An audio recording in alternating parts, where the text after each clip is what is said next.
কেউ ডাকেন ভাত শামীম, কেউ ডাকেন গরিবের এভি ডিভিলিয়ার্স। হোক ট্রল করে কিংবা সত্যিকার অর্থেই, তবে শামীমের ব্যাটে যে পাওয়ার আছে তা তিনি প্রমাণ করলেন আরও একবার। খেললেন মাত্র 13 বল, করলেন 31 রান।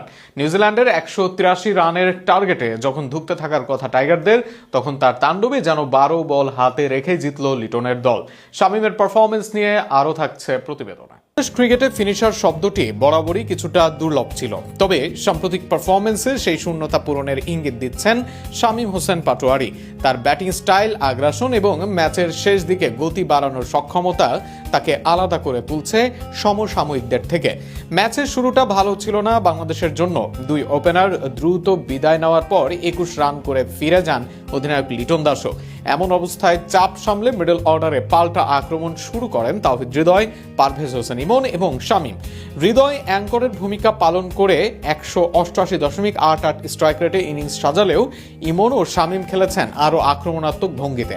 দুজনেই 200-র বেশি স্ট্রাইক রেটে ব্যাট করেছেন, তবে সবচেয়ে বেশি নজর কেড়েছেন শামীম।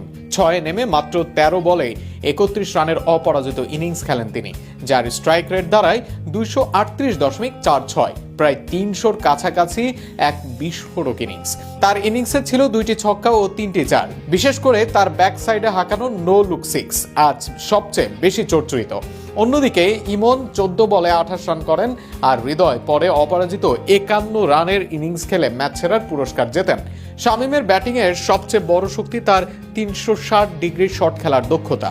মাঠের যে কোনো দিকে শট খেলতে পারার পাশাপাশি প্রয়োজনে সুইচ হিট কিংবা রিভার্স সুইপের মতো ঝুঁকিপূর্ণ শটও আত্মবিশ্বাসের সঙ্গে খেলেন তিনি।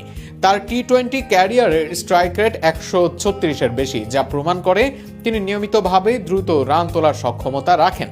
ঘরোয়া ক্রিকেটে 98টি ছক্কা এবং আন্তর্জাতিক টি-20তে 20টি ছক্কা তার বড় শট খেলার দক্ষতার সাক্ষ্য দেয়। সবকিছু মিলিয়ে শামীমের সেই সামর্থ্য আছে যা ছিল না অতীতের কোনো ফিনিশারের।